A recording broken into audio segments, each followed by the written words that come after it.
Hello, hello. It's Cynthia with Amigas and Vines, and I'm here with my partner, Angela. We could not be more excited to be at Texas Hills Vineyard in Johnson City. I am here with my good friend, Dyana, and the winemaker, Ray. So we're just going to jump right in. I'm going to start off with Dyana. If you will tell us your journey and coming here to Texas Hills Vineyard. So I've been in Johnson City for 34 years, and I knew the original owners of the winery before I ever started working here. One year they needed help with an event for harvest, and they needed help with harvest. So I came out and worked for a few years getting paid in wine and friendship, and just started my 25th harvest with Texas Hills. So I've worked here all the 8 years. I've been for the last 25 years with Texas Hills. So what was that first harvest like? Like that had to been a little mind-blowing. I carried buckets. So the original owners were Gary and Kathy Gilstrap. Started this as a passion project. Both retired pharmacists, so applied chemistry to wine instead of pills. And Gary drove, the guys were picking, and our volunteers. Kathy and I were the crushers, but I was also the bucket picker-upper. So I would walk behind Gary when he was in the mule, and every once in a while he liked to hit the gas. So you would see me with 2 buckets in the hands, running down between the vines, and his wife is sitting up in the office watching, thinking it's very funny. And then we would come in, and her and I crushed the grapes. And that was our job every year, was crushing. We weighed the buckets because we handpick. So we would weigh the buckets and throw them in the crusher distemmer, and their son would pretty much be in charge of us. So we're in Texas Hills, and these grapes that you harvested for 25 plus years, they are estate. So we are now going with the new ownership. We're going to all estate grapes, but the original owners did get grapes from Newsom Vineyards in the High Plains and Dr. Reddy in the High Plains. Yeah. So, but we are going to all, everything in the tanks is all estate grapes, and going forward, that's what we'll be. Nice. Yeah. And how's that management going?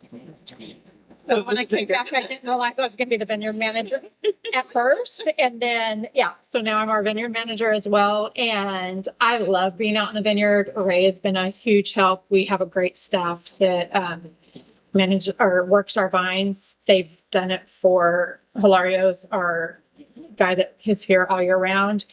And he planted the vineyard 30 years ago. So him and his brothers. But it's been interesting the last 2 years with the weather, the rain.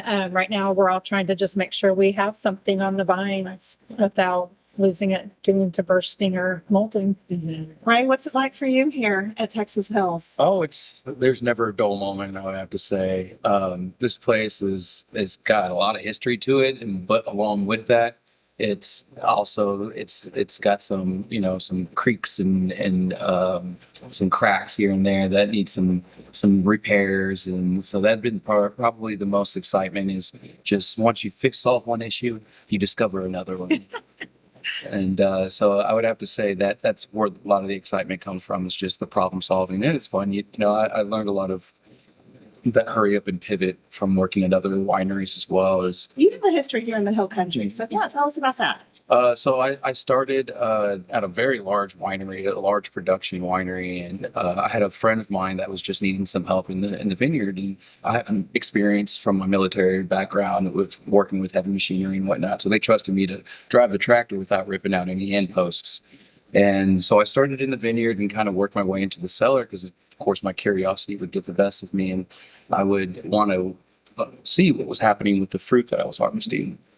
So I'd go in and start asking questions, and as I was asking questions, they'd be like, "Hold this hose, you're here." Yeah.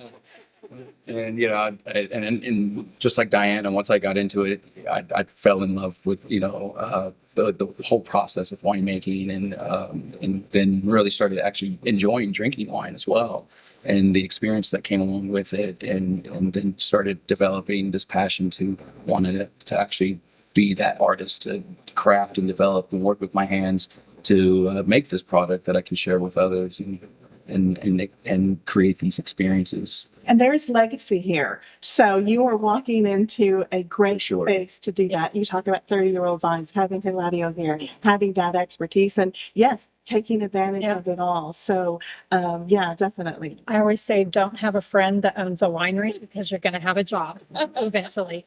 I know that I never in a million years thought I would work at a winery. I kind of got roped into it. Not roped into it, but conned into it, I always say. I don't know if that's any better. So it was so funny because I would come up here and help, and I didn't work in the tasting room a lot, unless we were having like big events and stuff. And when I was doing it part-time, I did it on my days off. I worked at a bank. I was a compliance officer at a bank, and Gary would always be like, we need somebody to, we ran 3 businesses out of here. Wow. So he'd be like, I need somebody to, do books. And I was always like, no, I loved my job. I'm like, I can imagine working at a winery full time. I said, you can't make a career at a winery. And every time after he would offer me a job, I'd be like, no, I've got a great job. I love my job. And, a week later, I'd be like, man, I really wish I would have taken that job. And he would just look at me. So one time he said, the next time I have a job, I want you to come work for me. Like, I decide you're going to come work with me. I'm not going to offer you a job. I'm going to tell you when you're going to start so that you could give your notice at the bank. And about a month or 2 later, he came up to me and he was like, okay, 2 or 3 weeks. And I said, what are you talking about?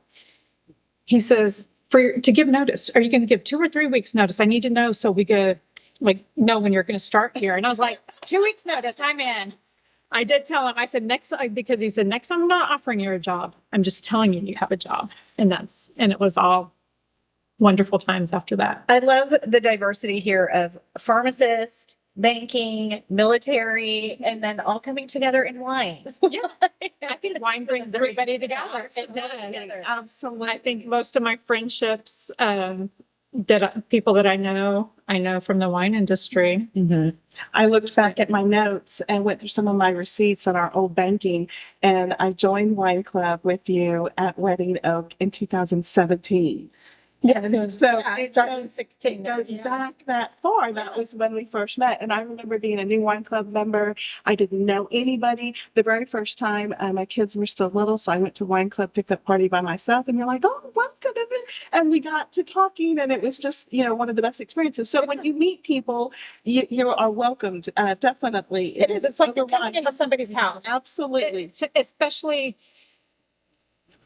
you can't go to all the wineries, so I'm not going to speak for everybody, but the wineries I've ever been to, when I walk into the tasting rooms, I feel like I'm going into somebody's home. Absolutely. It doesn't That's matter if it's really true in Texas. Yeah, Because you can go to it other is. regions and you don't get that same. Yeah. You don't always get that same I've been feeling. drinking a wine in a while, but I feel like I know nothing apparently.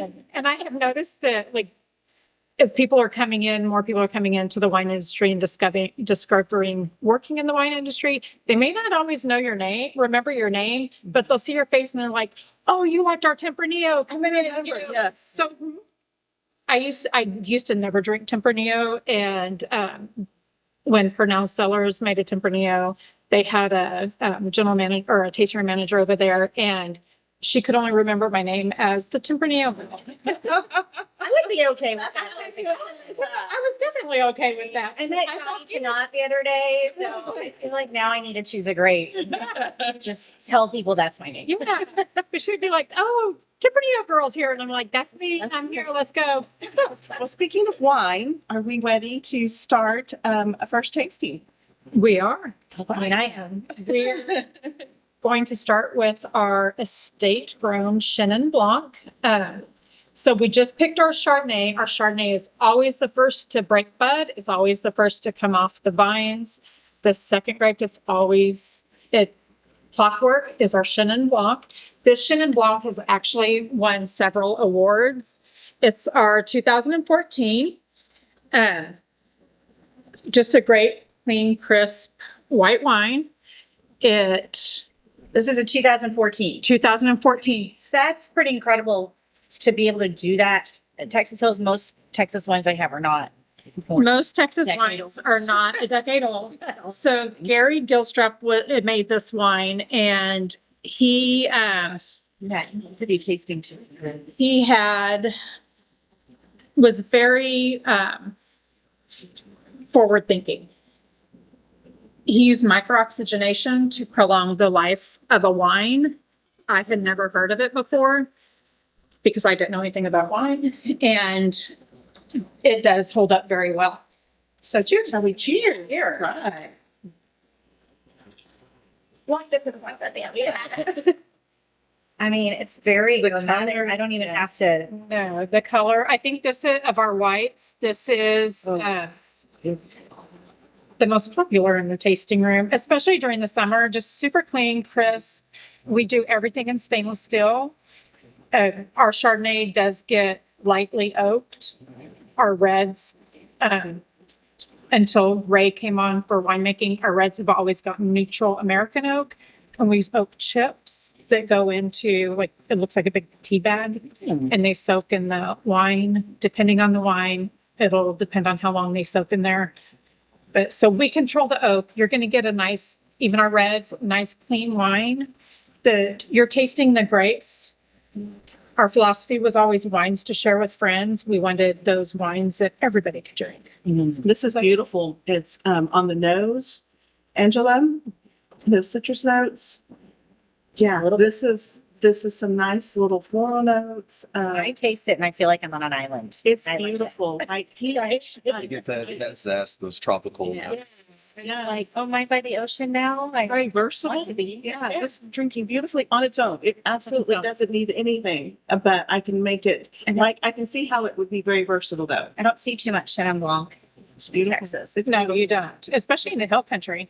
Yeah, so this is wonderful to have Yeah. a nice wine. I can see why this is one of the most popular. And you had mentioned you're doing some oak until Ray came along. So what did you change out? So he would kind of, in a way, do a blanket spread with his American oak. He would just choose this one oak, and I kind of would like to pick an oak that is going to bring out more of the fruit or the aromatics of that grape. And so I'll pick and choose, whether it be Hungarian or French or American oak, what will pair best with that wine. Did you end up going to school as well after working? I'm for the most part self-taught, but yeah, I mean, I try to pick up as much information as I can. There's a lot of educational resources out there and reading material. So yeah, I do my best to kind of pick up wherever I can. How do you pick, like, I can't, I don't think I have the palate to ever say, well, this oak would go well with this grape. How did you figure that out? I trial and error, and practice, and when I never drank wine until I started making wine, or got into the wine business, and I was a beer drinker, drank whiskey in the military. It was easy, simple. You grab it and go. You didn't have much time to drink when you're in the military, so we kept it pretty simple. But when I got into wine, I really learned the craft of it, and that you really are combining your own physical skills and your knowledge and just trying to pair it with the experience, the food, music. There's a lot to it. Yeah. So You're making something beautiful for people to enjoy. And I love and it. it takes time too. Yes. It's not a quick turnover. You're taking your time with it. In any moment in that lifetime of that wine, you can easily completely alter it. Yeah. And it's a live product, so it's always morphing and changing and taking influence from its environment. So that's the reason why I use cork, because it's allowing that micro kind of influences from its environment to happen to that wine. And I want to be able, the decisions I make, I'm keeping that in mind of how it's going to affect it later on down the road, and potentially is it going to be a benefit, or is it going to maybe be a happy accident too? Those happen a lot too. What was the first wine you made that you were like, this is what I want to do? Like, I'm so incredibly proud of what I just produced. I would have to say I had started at William Chris, and it was a wine It was a Mourvèdre, I believe. It was the first time working at William Chris where I was experiencing Rhone varietals, and that's where I really had never heard of Mourvèdre before, and they had so many different labels for it, so I could get to try and see all of the different types of different qualities you can get from this one varietal of grape, depending on how you influence it with the oak, or even down to the yeast that you use, the exotic yeast. Because for the most part, winemakers get exotic yeast developed from a lab. But you generally don't want to allow the wild yeast to go in there. There's some winemakers that have the talent to do some wild fermentations, yeah, but I haven't figured it out myself. I experiment at home. I like You've to, got time. yeah. I'll do wines and ciders and stuff, and even sourdoughs is in a form of that too, where you kind of allow the environment to kind of influence your product. So it's fun being in this job and being able to experiment and see the outcome of your work and flavors. Very cool. I love that it's you guys just rely on the expression of the grape. Yes. I try and tell people you're going to spend a little bit more on the bottle here because you're not putting in a bunch of stuff to make everything taste the same. You have to appreciate what the vineyard's actually growing, what the land is growing, what the winemakers are doing. And that was always the legacy that the original owners wanted, and we wanted you to taste the grapes. So he did use neutral oaks, and we did go to stainless steel. It's also cost efficient because you have to. I personally love stainless steel. I do too. Stainless steel Chardonnay. I don't want Yep. any oak. It's my favorite. Exactly. And ours is oaked, but you don't It's not a taste that oak. Yeah. You don't really taste it. It just helps bring out the natural flavors enough in the wines. Everybody always asks, what do you pair the Chenin Blanc with? I said, good friends. Yes. Like, to me, the wine changes flavors with who you're with and Yes. what's going on. Yeah. If you're drinking wine with food, it might taste one way, but if you're having a great conversation and you're drinking wine, you're getting different flavors in it. There's been times I thought experience. like this does not taste like how I remember when I was out at the vineyard. It's always These are like, good, still good, but exactly the same. Best thing after a hard day's work out in the vineyard, the bottle, hits a little bit different. Yeah. It's a little bit colder. It's tasting a little bit more delicious after you've been laboring a little bit out in the vineyard. I know I do enjoy a little after shift drink after Hopefully. pruning or wasn't that the benefits the of working at the winery? I mean, you get members to go to harvest and all and you're like, afterwards you'll get a glass of rosé, maybe a slice of pizza. People are like, I'm there.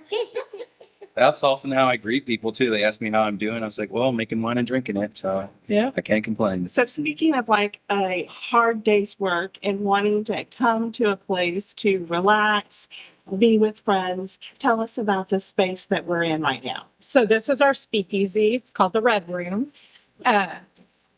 We don't have air conditioning space, so we wanted to provide something unique, different. We wanted to keep the legacy of what the vineyard was, what the business was, but also offer something else. So after a long conversation of the things that we could do, the owner was like, let's do a speakeasy. Speak wines, let's do wine cocktails. So we renovated the space. This was actually our original bonded warehouse. And the walls are 2.5 feet thick of caliche. It's rammed earth. The entire winery is a rammed earth building. So we kept the look of that, but dropped our ceiling, had a custom bar made, and now we're offering wine cocktails and some small bites. Is this space open later? So we are open Thursday through Saturday in the space until 8:30. Okay. Oh, I love that. We were going to film a little bit further back. And I said, it feels like I'm on a date. I like this. It's very lush. Love the environment you're setting. Now, the lights are turned up for the interview. They are. But when I came in during the speakeasy, they were dim, just a few little flickers here. It does Just take have a vibes. minute. It does have vibes. Do you need a code word to get it? Do I have to call? When do I have to say the So we do post it on our social media in our newsletter, and there is a code word that you can find on our social media. You can sign up for our newsletter and get the code word, and you get special offers when you come in. So if you know the code word, you get a little bit different treatment. So yeah, Follow so Texas check Hills. follow us and Yeah. look for The newsletter, yes. in the newsletter, and it changes every month. Nice. So yeah. Oh, that's such a cool idea. So yeah, so this weekend we're having a benefit for the flood victims. So the last 2 weekends, if you came in and you said flood 2024, or I'm sorry, 2025, you got discounts on your wines, and then $5 from everything that you purchased, from every item that you purchased that day went to Mercy Chefs. Nice. Yeah. So I mean, that's our community. it is. That's why we just love the come hill country. together. That's why we love the hill country. So yeah. Nice. But yeah, so you definitely follow it. We're doing in the room here, just set up like it is. The third Thursday of every month, we do a supper club. You don't have to be a member to come, but we do keep it very casual. It's usually like a buffet style. You get 2 glasses of wine with your dinner. It averages $50 a person is what we've been keeping it at. And wine club members and industry members do get their wine club discounts and their industry discounts on it. The first supper club we had was a 20s supper club theme, speakeasy theme. So the girl that did our catering for it, she went home and did a whole research on what they ate in the 20s. And she said ham steak was a big thing. She says, I am not making a ham steak. So we had pork loin steaks. I mean, So that that sounds very. so she did a whole thing, like deviled eggs were the thing. So she made some very full Bloody Mary deviled eggs. And so it was really cool. And so we're keeping it themed. This Friday, we're having prime rib night instead of the supper club. We went to a prime rib night, $65 per person. You get a glass of wine with that. And again, everybody gets their discounts if you're a member in the industry. We do have a few tickets left for that one. So yeah, you can still call in and get a ticket for that one. I So like that. just trying to do a few different things. We're having Grape Stomp next month, August. We're having an industry night on the 31st of this month. So yeah, just a few different little things that keep the friendships going. You're building a community here. Exactly. That's great. Johnson City's kind of becoming the next big thing. It is. Whether you like it or not. Whether you like it or not. It's growing in the right ways, I think. Yes, it is. Like I said, I've lived here for 34 years, Yeah. and my brother-in-law was born and raised in Johnson City, and to see it, I've been coming here for 40 years, and to see the difference in the growth, and it grew slowly, so we were able to keep up with the growth, and it's great. We were getting a few new restaurants in town. We are actually partnering with different businesses that we just had Hill Country Wine Tours out yesterday, and they're on our website. So if you need a tour, you can link to them. We partner with the wineries or the restaurants that carry our wine. They're sponsoring some of our events for today. If you make a donation or you bring something that was on the list that the Salvation Army needed for the flood victims, your name goes into a drawing. And so they helped us with some of the prizes for the drawings. So we're doing things like that. Building those relationships. We all live in the Hill Country, especially Johnson City, for a reason. And it's because of those relationships. And we just want to keep those going. We want to keep the old relationships that we've had for years, but we want to build new relationships as well. Love it. I love it. What do we have next? I told you Cynthia's the professional one. It's like, what can I try next? We all have to have that friend.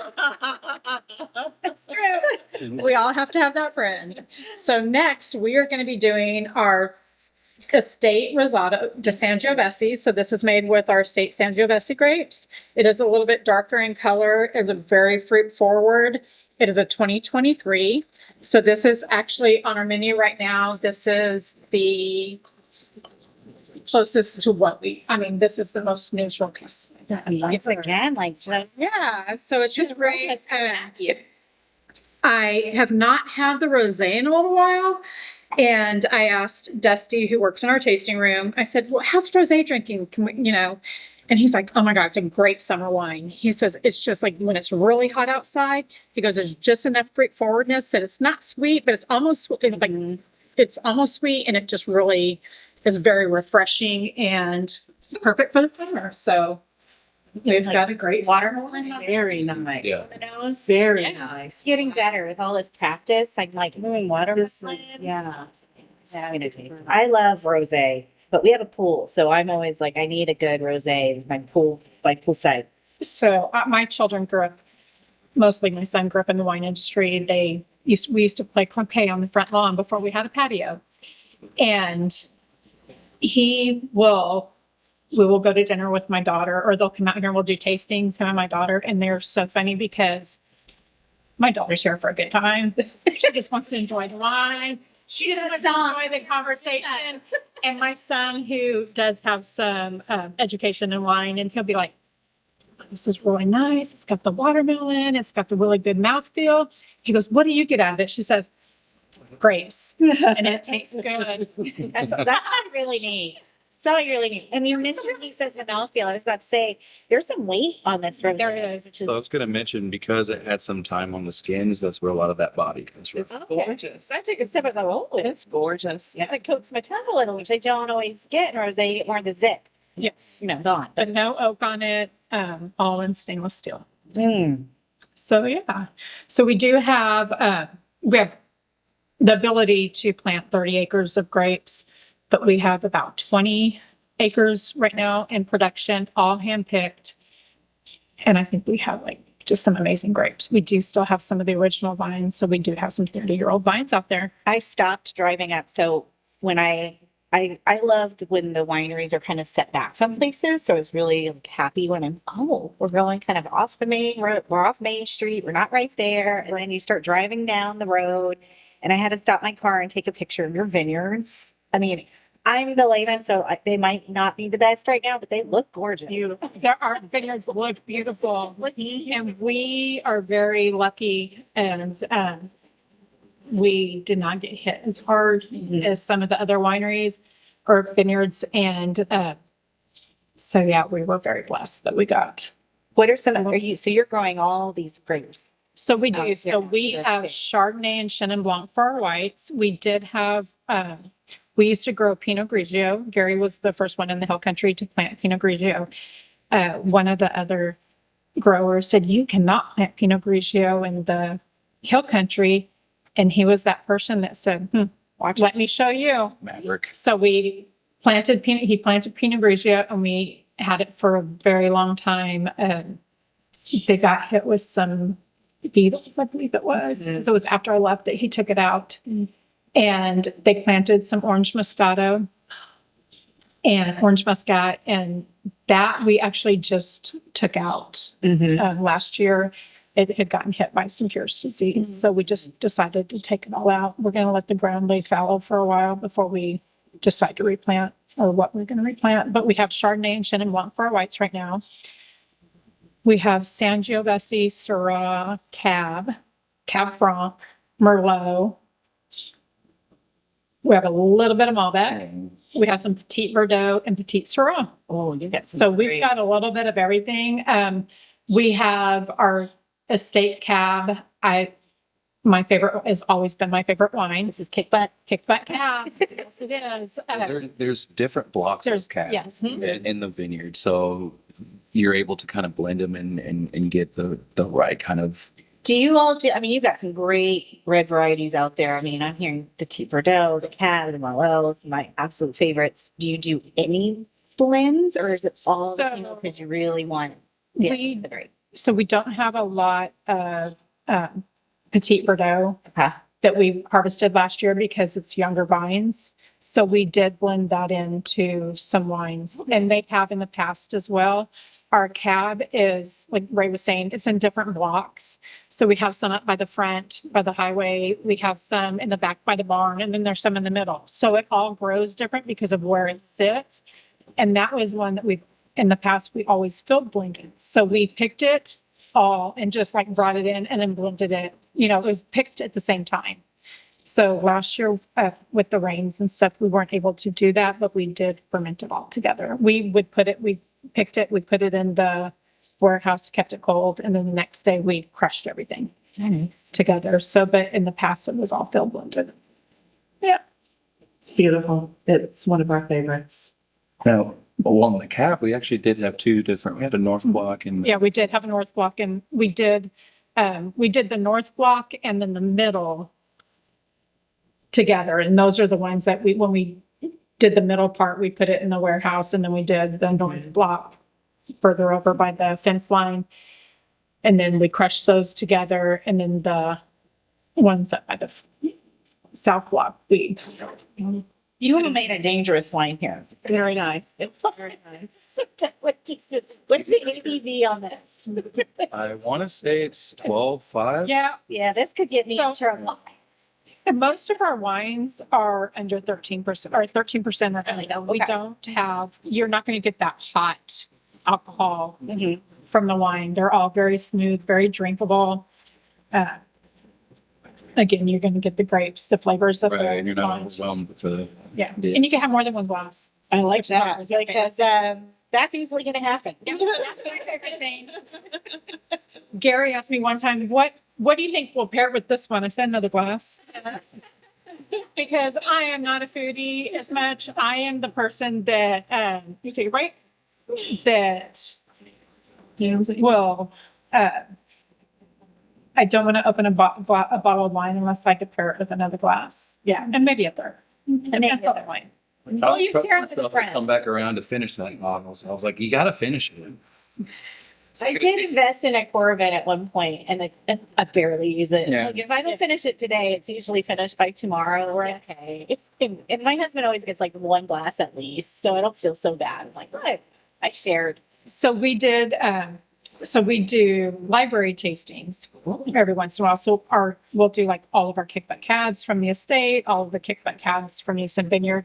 So I did invest in the Corvin for that. And Once again, you're not going to be able to do something like a library tasting. I think you and maybe Messina Hoff are the only ones that could do. Do like a good elevated. Yeah. So we have we have wines in the library that go back to 2006. So yeah, we even have a 2006 going back for Syrah and Cab. That's incredible. So yeah. Well, I was saying, I walked in and I thought I hadn't been to Texas Hills. And then I realized I was here a decade ago. Yeah. And it was his first wine tasting. He wasn't tasting. He was only like one. I mean, you still have some of the same signage. Yes. I remember that sign. I remember Kick Butt. Like, this is all flooding back to me. And my mom was a member for years. She loves that. Oh, okay. too. Yeah. I can see why, especially the space. I think you still do you do a lot of the live music still? We do. Very nice. Very nice. So did we want to go into our secret pairing right now, since we have some rosé, or do we can't? Okay, I will be like, awesome. And I will pour more rosé. Okay, thank you. Angela loves to do regular kind of pairings, not anything too fancy, not fancy charcuterie or anything in the area. So we're struggling with the pretzels. Turn it on its side and hold up. Okay, yeah, that's what I told them. Like, make it a boat. I know this because I have two young sons, and we are constantly having to open snack packages. Yep, I like to. So Cynthia's absolutely right. Like I said, two young sons. I constantly have like just snacky stuff around the house. I don't get to invest in like really expensive cheeses or crackers these days. And so I always want to find like, what can I pair with my Dots pretzels? We call these real pairings. Yes. Real life pairings. Yeah. Pairing for the people. That's right. And so on their own, the Dots pretzels are salty, they're buttery, yeah, Yeah. very easy.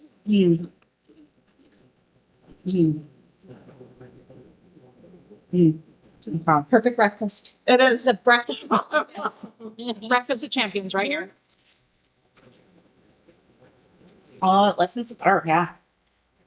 Mm-hmm. It kind of takes that saltiness away a little bit. The fruit is beautiful. I love that. Oh yeah, that's brunch. That's beautiful. You know, I had my coffee You this can morning. take this idea for one of your supper clubs. This works. Because he's gonna have the bowl of pretzels, right? This might have to be our next Foolish Food and Wine pairing. Yes. Be a part of that. Well, I was gonna say too, you walk in and you have a great selection of olive oils, and you have some pretzels that are more flavor, like the honey mustard or the garlic.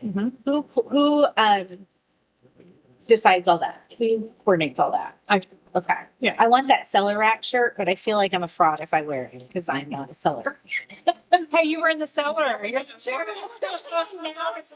rat. You're officially a cellar rat. You walk through the cellar, right?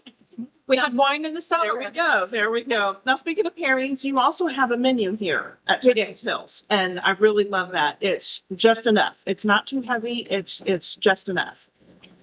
They're very easy, also kid friendly. We have a lot of families that come out. So we do some flatbreads. All of our flatbreads are actually gluten-free flatbreads. I went through a lot to find the right gluten-free flatbread that actually tasted really good, was puffy, was, just the right The texture, all the of that, texture, yeah. everything. And when we first did a tasting, I didn't tell anybody they were gluten free, so to see what everybody thought. So we all decided on those. But we do a hot honey flatbread. It's got goat cheese, some really great salami and spicy salami on it. We do a barbecue chicken flatbread, and then we do some paninis. Oh, that's good. So, and the paninis, you do have option of, if you need a gluten-free, we try to keep it for everybody. And then for the kids, we do a cheese pizza or 3 cheese panini. If you come out here with your children, we also give them a Capri Sun and fruit roll up. We sugar them up while you send it home with you. Honestly, the best thing about being an aunt was that you got to sugar up those kids and send them back with my sister. Exactly. Or their dad. Yeah, or their mom and dad. Parents. Yeah. Yeah. I really like that. So I have a great niece that comes out here and she loves to go for rides through the vineyard on the mule. And I sugar her up I get her all good with, we do carry Dripping Springs chocolates. And so give her some chocolate, give her some fruit roll-ups, give her some Capri Suns. Is that good? And you hop on the, Let her on drive. the, Until she's 21 and I know. you're like, here you go. her dad is my oldest nephew. So we get on the gators and we go ride through the vineyard.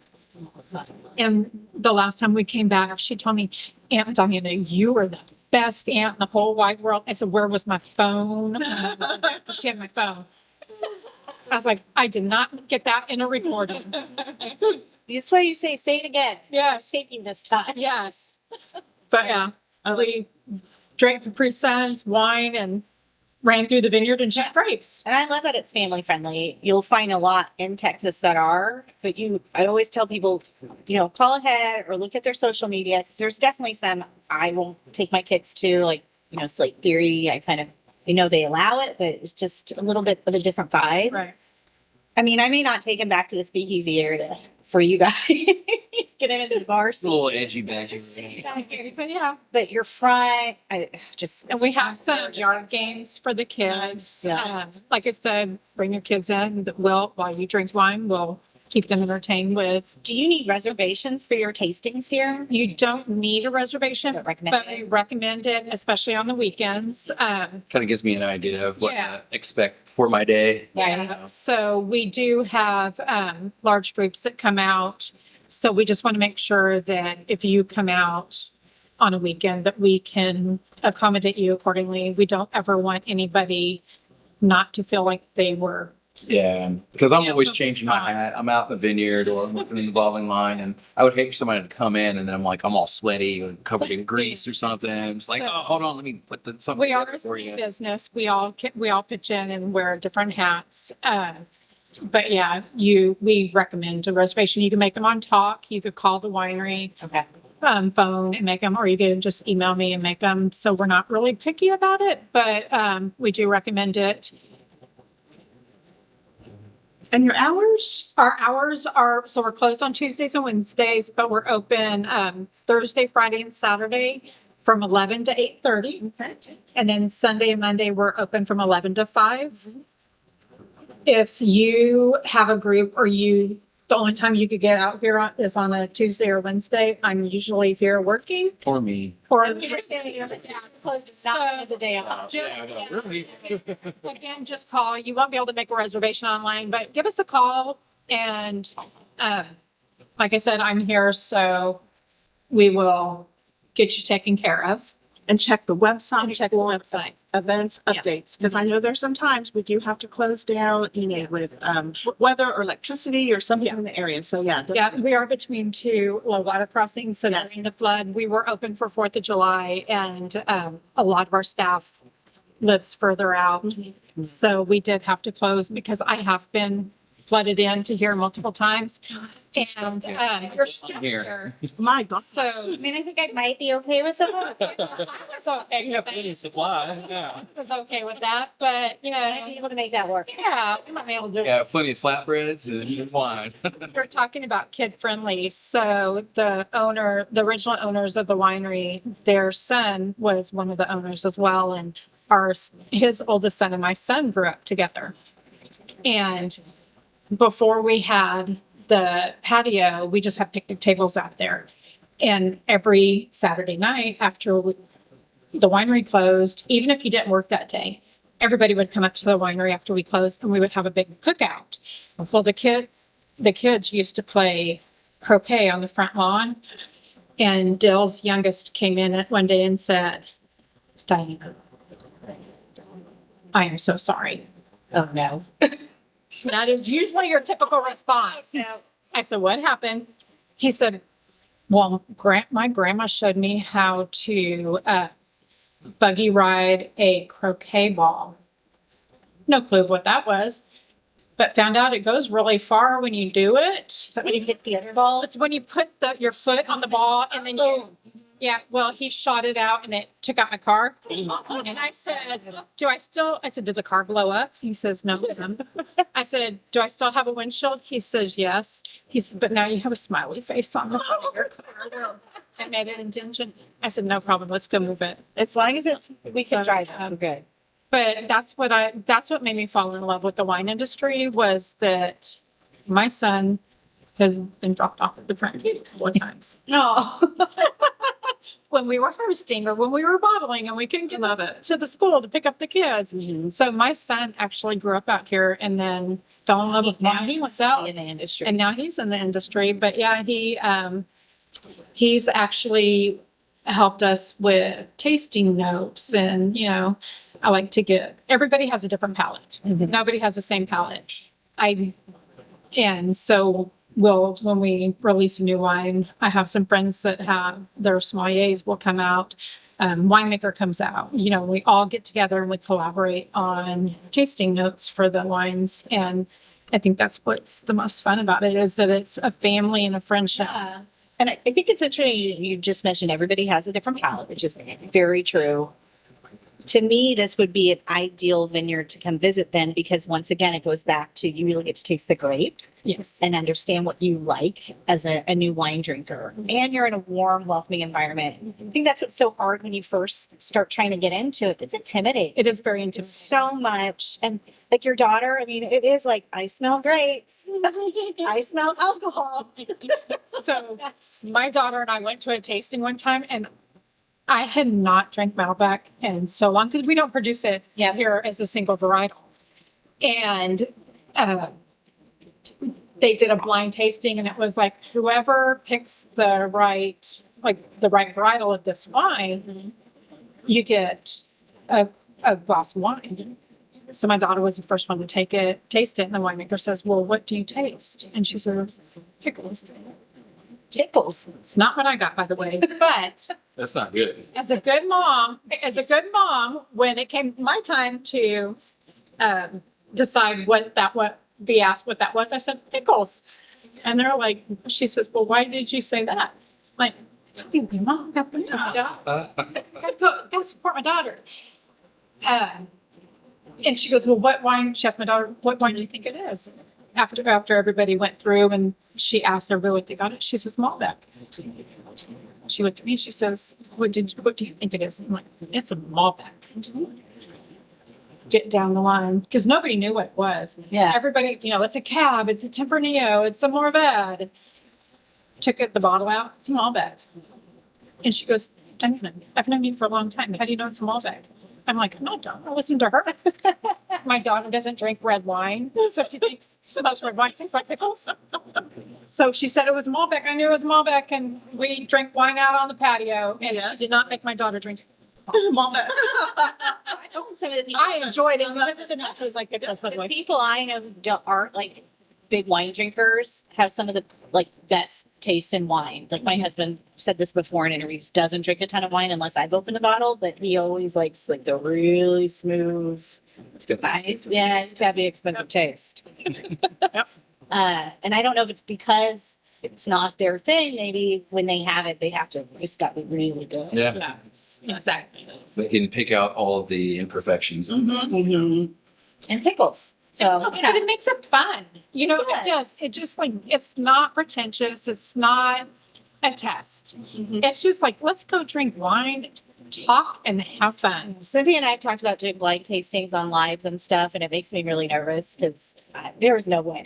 During COVID, we all did the live wine tastings, and I talked too much, so I was like, we got our winemaker to do it. When I was at another winery, we got our winemaker to do it because I'm like, I talk too much. I go off script. Yep, off script. Don't do it. I'm like, I relate to you very well. I'm going to talk about the wine. Like, this is your swimming pool wine. This is the wine. That's how I look at every wine as a experience, and I pair it with something I'm doing. Yeah. I pair books and wine. Yes. I like to really have that connection. Right. Okay. So we're going to do our 2019 Syrah. All of our Syrah labels are artist series labels. So we have always done an artist series. The majority of these labels are done by Kathy's late brother. He was an artist. So we have most of them, and this was one of his beautiful labels. So this is our 2019 Syrah, by the way, my favorite Syrah. So we used to have a 2007 Syrah that won so many awards. Our Syrah has always done really great in competitions. And we were at Cabernet Grill one night for our Christmas party, and Dale, the owner's son, him and I we used to go check out specs to see if they had the 2007 Syrah. Well, we're at Cabernet Grill. They have a 2007 Syrah. It's a wine rack.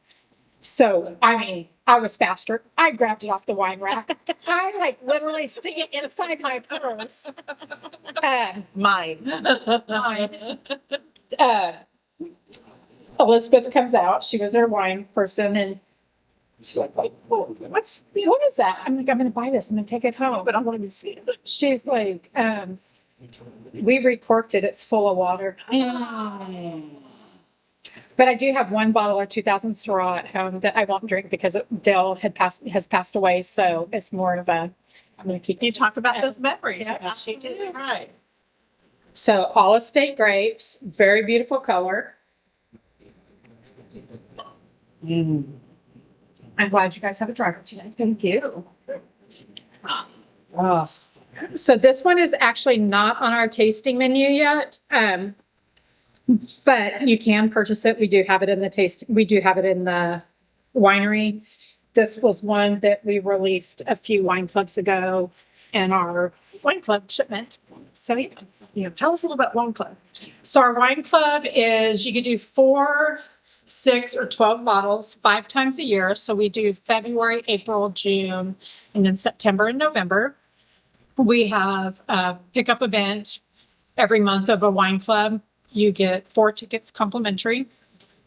We usually either have small bites or we have some kind of food. We do tastings on some of the wines that we're releasing. And then we always have really good specials because you get employee pricing that day. Nice. So yeah, and then we have live music. We've done everything from pairings with each tasting. I do use one caterer that she's fabulous. And one time I was like, let's do something fun. It was the June pickup. I'm like, let's do something fun. Let's do something that, is just like summery. So we did a macaroni bar. We had macaroni and she like had all these toppings up. Love it. I'm not a macaroni person, but it was the best thing. I'm not either. I'm not, but no, With the toppings? stuff. Yes, She yes. And the great thing of it is she's a great chef, but she took the wines. I gave her wines that we were releasing and that's how she paired the toppings. Nice. So she made Potato bar. that. We're doing that. Oh, we're going to do that. Oh, Yeah. it's the potato bar. I'm there all day long. So that might be too heavy for this summer. So yeah. Yeah, we'll wait for That's a fall. This is just shepherd's pie or something. Yes. It's just, again, it's going to be a little bit acidic, not super tannic. So easy drinking. Some tart. Yeah, Yeah. very tart. It's got that Very red cherry. tart. it's beautiful. Like again, all in stainless It's steel, for Thanksgiving dinner all American oak. is what I think of. Like, Yeah. I'm gonna have this as my Like some cranberry sauce, kind of. Exactly. dessert after. So the best dessert in the And during. the best dessert in the world is a glass of wine at the end. Yes, I agree. absolutely. Yeah, I think this would go well with like a cheesecake or something. Something really rich and creamy. I remember as a kid wondering why people would put like a cheese plate as the dessert on what was cheese.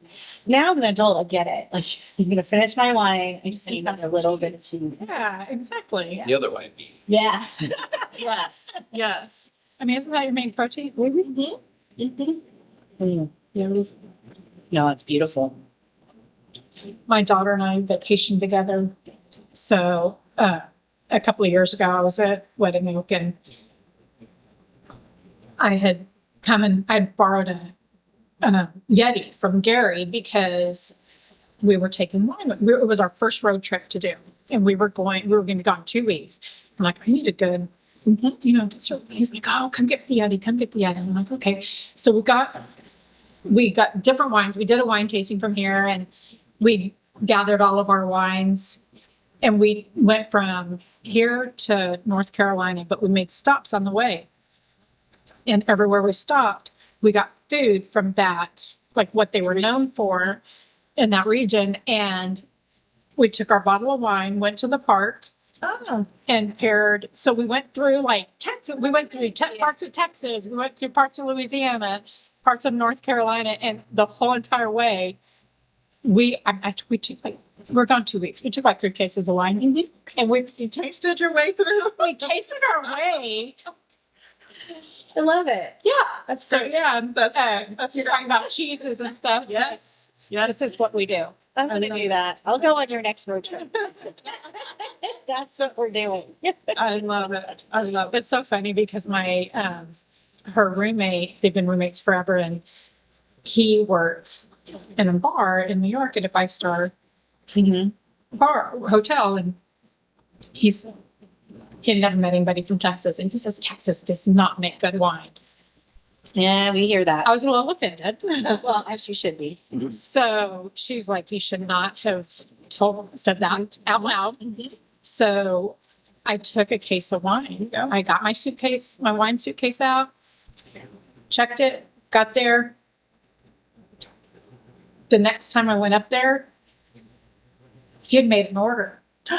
He had gone online to Texas Hills website, Incredible. picked all of his wines out. So now our trade is when I go there, I bring Texas wines. Yeah. I love it. I'm pretty sure if I did not show up with at least one bottle, I would get through the front door. And his thing is why do more people not know about the Texas wine We region? talk He's like, about that a lot. yeah, he's like born and raised in upstate New York. He's like, I cannot believe how amazing these wines are. He was just blown away with the grapes we were growing, the quality of the wine, the diversity of the wine. Because at one point I have family in other winery work at other wineries, so they'll give me some bottles of wine, and he's like, just the diversity of the wine and the grapes, and you can have two Tempranillos but taste totally We different. forget how big we are. We They have do. such different Most people don't have no Absolutely. clue. Absolutely. everywhere. Like what you get in the high plains is going to be very different from what you're getting in the hill country versus what you're getting even more south. They come Like off the vines at very different Yes, times yeah, here, too. exactly. Yeah. And so, I mean, you look at like France with all the different areas they have, we have the same thing. So yeah, well, Yeah. we've really got to be able to experiment here. And we can experiment. So I want to ask you, I mean, you're coming in as a new winemaker with Texas Hills. They have this legacy. What are you wanting to bring into the future to kind of pair that tradition, but keep it moving forward? Well, I mean, I have a lot of ideas, and I'm always going to do my best to pay an homage to Gary. But with, like we have certain demands, and, with this changing world that we're in. And one thing I've noticed is with the taste buds that are changing with the newer generation coming in, and with Generation X, kind of starting to get into that drinking age, that taste buds are going to start changing along with that. And so I want to kind of focus on, really allowing the different aspects of the wine, the cellar itself, to bring out the quality of that wine, and just its personality too. I want to be able to maybe do a little smaller batches and focus in on doing kind of boutique style wines instead of trying to do in large bats and trying to make everything taste the same year to year. I'm sure we're always going to keep the kick butt cab, and the kick butt cab will always be kick butt, but I don't want it to always try to be that consistent taste throughout each vintage. I mean, that defeats the point of vintaging a wine, right?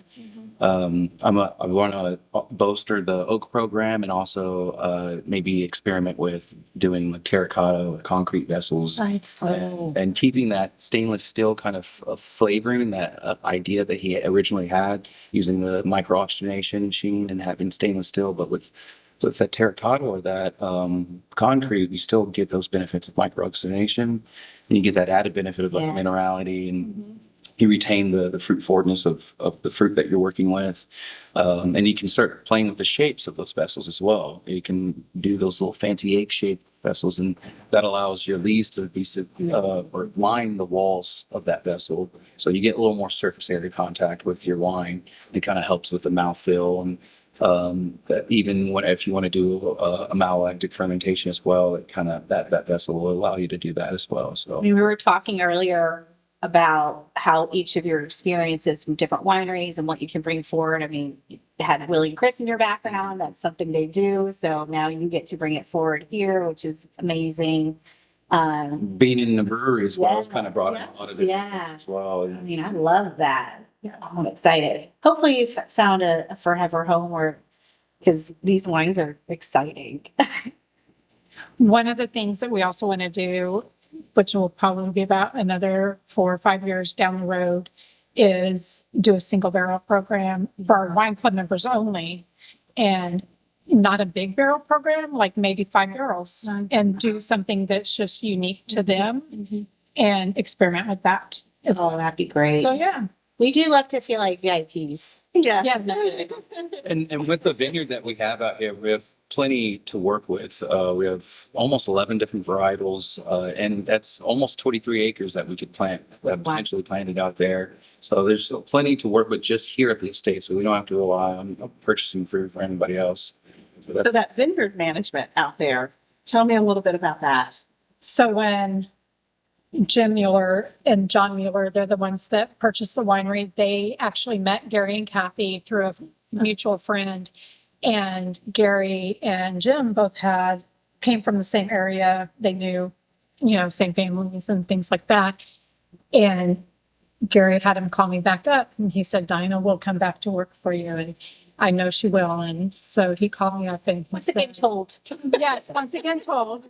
And so he, called me up, and he asked me if I'd come back and as the general manager, and I said, sure. So I started consulting for him while I was still at the other winery. And he, as our conversations went through, he goes, oh, by the way, I forgot to tell you, you're going to be the winery manager.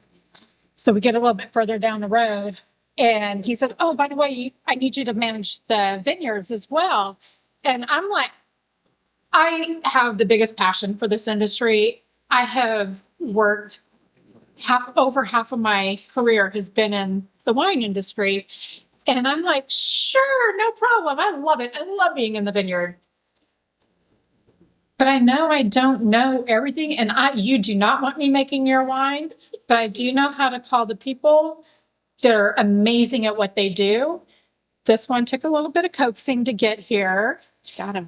It didn't work out the first. He was going on another career path or another path. And eventually, we met at the right time and he's doing some amazing stuff with the wines that we have in the tank.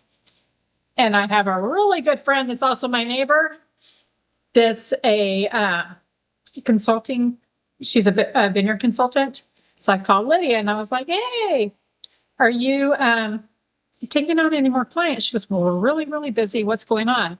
So I tell her and she's like, oh, for you, sure. There you go. So Lydia Nida, she has Vino to Vine Consulting and she is our vineyard consultant.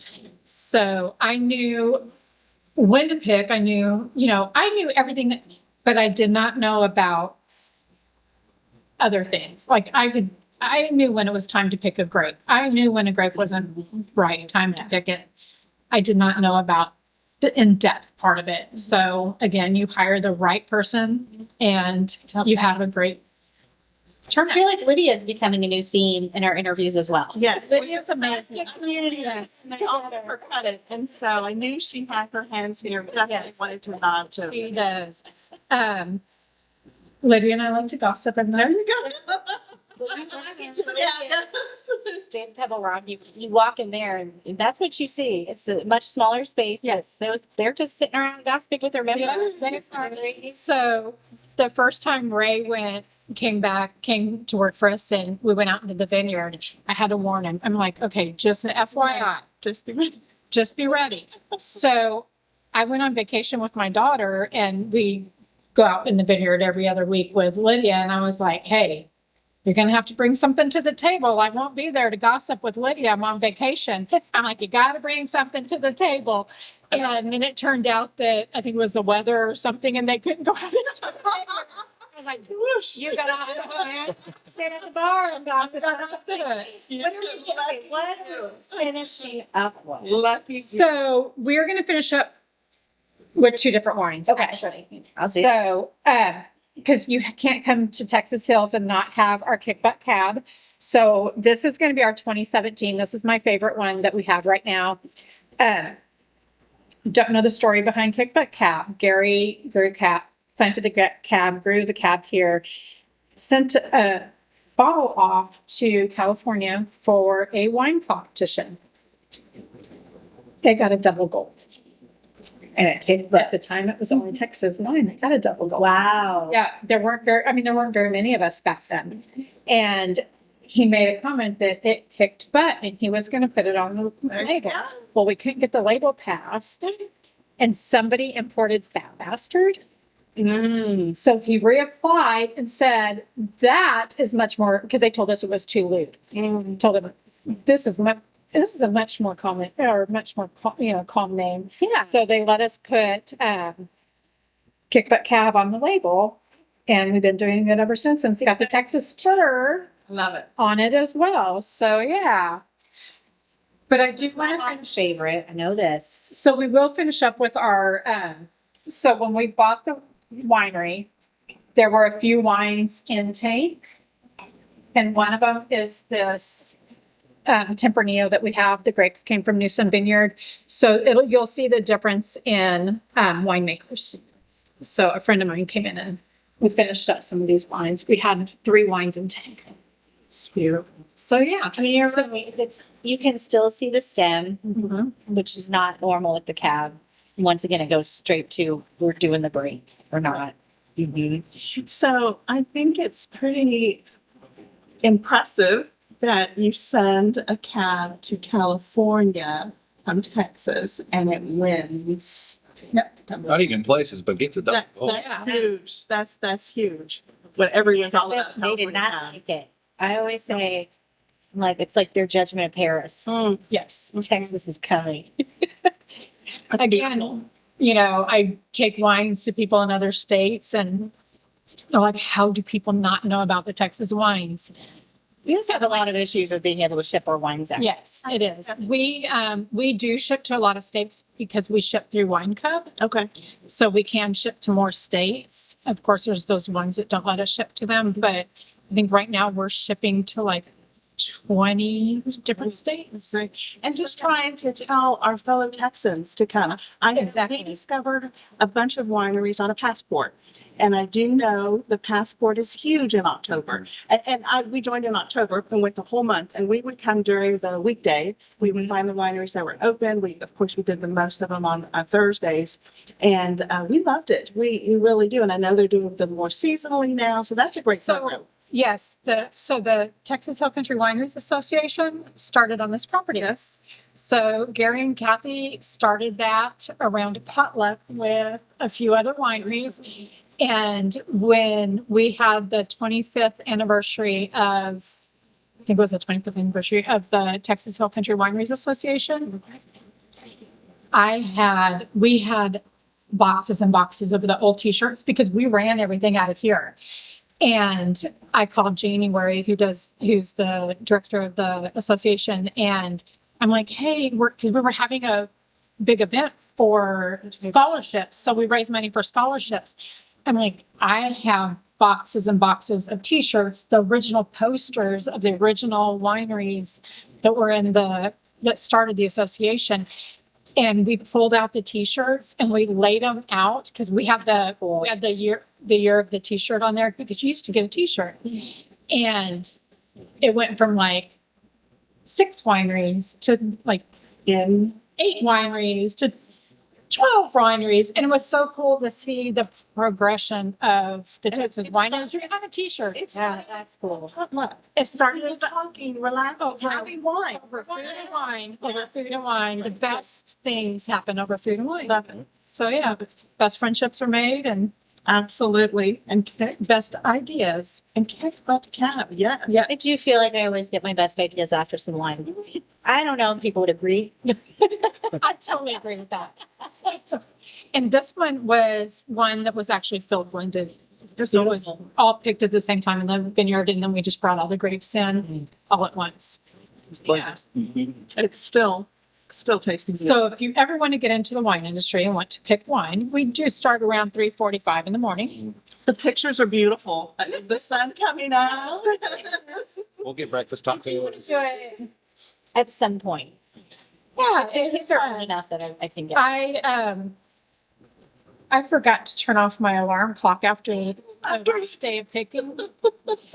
And I can't see without my glasses. So my alarm went off. I hop out of bed on Thursday morning and I jump in the shower, turn on my, It's like 2 in the morning. it is 2:00. She's driving. You're like, man, there's nobody out. I'm like going out the door for work. Yeah, it is 2:00 in the morning. Well, by then it was about 2:45. So my daughter says, well, what'd you do? I said, I made a second cup of coffee. There you The go. coffee shop to open to go walk up there and get a cup of coffee. I came into the very caffeinated that day. No, harvest is incredible. It's a beautiful time to see. It is. And there truly is an appreciation for what's in the glass. You know, do. we drink the glass, yes. Oh, it's great. The winemaker's doing great. The fun, but to know and to go full circle, it's huge. Yes, it is. Yeah, harvest is beautiful. And I've always said, Mother Nature has an issue with Texas. We either get droughts and no water at all, or we get flooded out. Well, the last 2 years, we've gotten flooded out. And so everybody was scrambling to get their, grapes off the vines because of bursting. It really contributes to the whole Texas, Yes. mentality. Yes. You kind of have to be a maverick Yes. to succeed in this land. So you can't predict the weather at all. Yeah, just like this last flood we had. I was trying to wake up early that day because I was preparing to do some vineyard spraying, and there was zero forecast for rain when I went to bed. So it's just as quickly as that, it can completely change, and that'll change your whole scheduling for the There's week. there is respect. There really is, because it can change that quickly. Okay. Oh my gosh, this So- nose. Tempranillo. So this is a non-vintage because it wasn't a tank when we purchased the winery. So the grapes do come from Neil Newsom in the High Plains. Gary and Kathy for years had a relationship with Neil Newsom where we would get the grapes and then we would, instead of buying the grapes, they would give them a percentage of the bottles sold. So this one was in the tank. We finished it out and it just turned into an amazing wine. It's incredible. It is. So that's definitely the driest. Gary and Kathy for 20 plus years, this was their label. It would have the Texas star on it. So, which is a great label, but we did decide to rebrand and our labels will now have the gold Texas star on them. So you'll be able to distinguish the OG, I guess you could call it, and the new guys in the bottle. So yeah, but we did, like I said, we finished out 3 wines. One is a blend that we paid homage to Gary and called it the last blend. It does have his picture on the front of it, and it was a vintage that they had. It wasn't a good year again for grapes that year, so he didn't have a lot of grapes, and he blended them all together into a wine. So it's a very big blend, but it's a great summer wine. And it was the last wine he put in a tank. So we did a tribute to him on the wine. And then the Chardonnay, there was a Chardonnay in the tank and we bottled that, and then the Tempranillo. So, yeah. Well, what a homage to something. This is beautiful. With such a variety that you offer here, what's one of your favorite grapes to work with, or a grape coming that you're really excited to work with? Actually, I have some out of tank here. I'm pretty proud of. It started off as my problem children, and are now. They become your favorite. Yeah, it was just, certain lab results coming back. I was a little worried about, and so I kind of just focused in more on it, and it was always on my mind when I went to bed, and when I woke up, I'm like, all right, what's going on? And coming into it's a new winery, a new cellar to me, so I was getting used to some of the equipment and the tanks too, and all their corks. And that was another issue with these, is that I realized they were in a vessel that wasn't quite right for them, so I had to get them. And it was a Sangiovese and one of the cabs. And so what I did is because they were having some issues, I wasn't really happy with the aromas or the flavors coming off of them. So I was like, you know what, I'm gonna blend them together and try to get the best of both worlds. And after I've already oaked it, now it's coming out to be one of my favorite wines. And because I was seeing the issues with them, it was one of the first wines I was working with. So personally, I refer to it as my premier blend. Oh, that's cool. Yeah. And it turned out to be a great wine. So going back to Mother Nature not liking Texas very much, last year we had a lot of rain. We actually the sky was clear, but it rained on us. We do not know where this rain came from, but it wasn't in the forecast. And we trucked through it. We just kept picking. But to give you an idea, we used to get 5 tons of Chardonnay. Last year we got 3 tons of Chardonnay. This year we got about 10.5, because we did separate like any bursted grapes or anything like that from the floods. But again, 30-year-old vines, they don't produce as much already. And then you have that weather. And last year we were you're in a drought, and then we got all that rain. It's also getting into the cycle of vineyard management and, hitting those times right when you need to. And if you miss them, I mean, you gotta have to let it go because you have to move on to the next stage. And that kind of slows you down and doesn't allow you to achieve some of the goals that you're going for. So it's going to take some time to really get into that cycle of the vineyard and making sure everything is happening right when it needs to happen. There's just so much behind the glass. Yeah, there is. I don't think a lot of people understand in the glass. My favorite has always been our kickback cab because it was the first one that I picked. It was the first one I ran behind Gary with in the vineyard. You kick butt too, so So, epitomizes you, I think. yeah, and you're talking about people don't know what goes into it. So I was going to physical therapy one time during a harvest, and Kathy and I were crushing, and I'm like, okay, I got to run to the Dripping Springs for the physical therapist really quick, and he's doing whatever he does, and I'm laying on the table, and he starts picking stuff out of my hair, and he's like, "What is this?" Well, we were dumping into the hopper, and they were like popping. Grapes were popping out. Skins. A lot of long hair at the time, and I had it up in a ponytail, and apparently I had grape skins on my hair. So he says, I never asked, so what do you do? And Gary used to tell me, you wear a lot of hats around this place. I said, well, today mine was, we were crushing. Kathy and I were weighing grapes and weighing buckets and crushing. And so he said, well, what were you crushing? And I said, cab.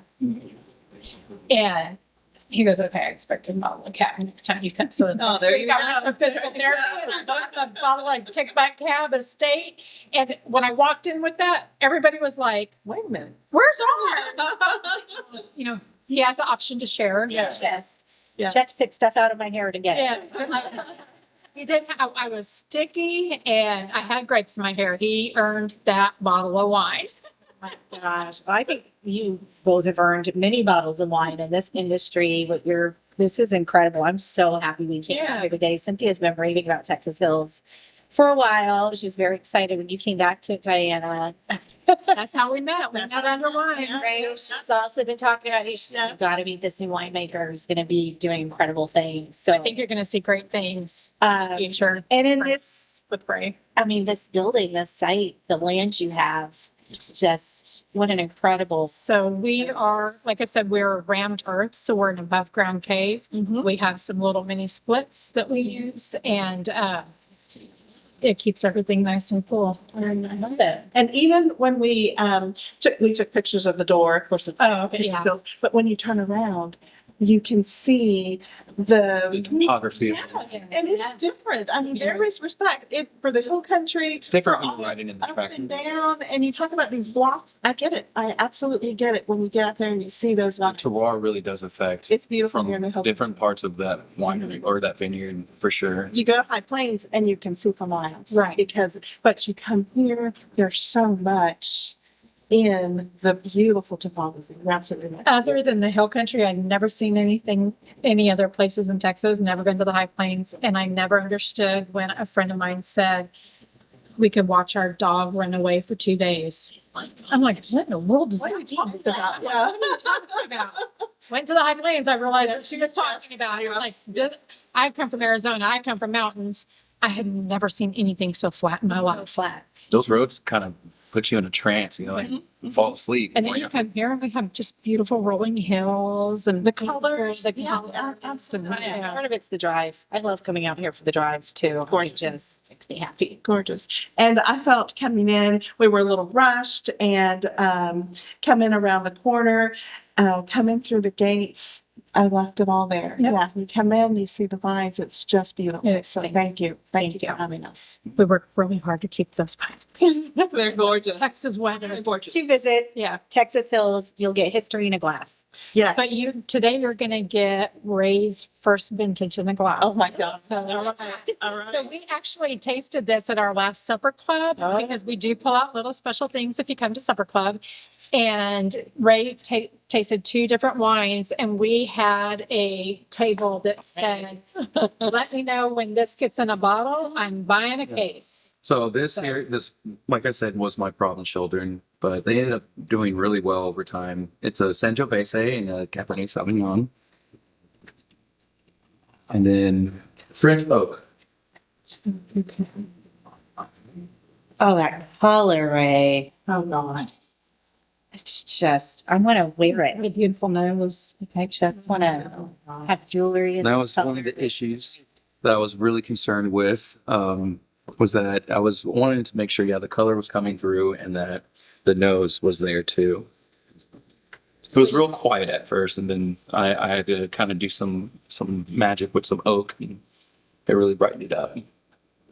So you have to keep an eye on our website because when we get this in a bottle, It's going to we go will quick. have a big release party for these. And because once we'll have a release party and then we'll put them back in the cellar for a little while to age. So yeah, we'll pre-sell. My God, that's just making it Yeah. cool. It's gorgeous. And that's a compliment. Yeah. It's gorgeous. It's going for, like Wow. that body, that meaty kind of, It's got some good tannin on that. Oh, it's beautiful. See, and But it doesn't punch you either. no, Like it's not that bitey. No, it's still very. But you can see the difference in the neutral American oak, and then you get something like a little bit bolder in the French oak. Absolutely. really But it's still amazing. paying homage to those grapes. Yeah. It complements. Yes, I love that. It doesn't overwhelm the game. Yeah. Yes, absolutely. Absolutely. I have a friend that said, if you get really quiet when you're drinking wine, and then the wine is good. Mm-hmm. It's gorgeous. Okay, so we want everyone to follow you on social. Yes, And it's TX Hills, it's Texas Hills. Texas Hills. Yeah, And on Facebook, on Facebook and Instagram. Instagram. Perfect. Sign up for your newsletter. Sign up for our newsletter. If you want to make a reservation, you can call me. You can email me. Just make sure you spell my name right. It is Dyana at TexasHillsVineyard.com. Or we're also, there's a link to our talk. Excellent. And if you do want to come out on a Tuesday or a Wednesday, it's really quiet because the taste room's closed. So Ray and I are usually working in doing office work. So just give me a call and we were happy to. The gates are usually open. We do have people that come in and the door is locked, but we try to see you. And if we see you drive up, we run down and we open the door. We may not always do tastings, but we're happy to have you sit on the patio or back here and have a glass of wine or a bottle of wine. Absolutely. Family friendly. There's Yep. food on site. They can bring in some waters if they need to and check the calendar for events, especially the supper club. Especially the supper club. We're having friendly great as well. stuff. Yeah, pet friendly. As long as we always say, as long as the person next to you is responsible, Right. you're responsible. And same thing with kids. Like I said, my son grew up out here. We'll pull out the yard games pretty soon. Nice. And yeah, you go, and kids are welcome back here during the week. Yeah, so to sit with you. Very nice. Beautiful. And again, we will feed them a The fruit roll up. Capri Sun and a fruit roll up. Awesome. No, thank you. Thank you so much for having us, Angela. It is full circle. We come back. It Texas is. Hills with you too. So, yeah, That's amazing. A lot sooner than. Yes, definitely. Thank you so much, Ray. We're excited to have you here. It's incredible. Very excited. It really is. So yeah, Diana, thank you for having us. We Always appreciate good to it. It is always good to Always see good you. to see you. Thank you, everyone. We'll be releasing this video. Please come out, visit us here at Texas Hills. Cheers, y'all. Cheers.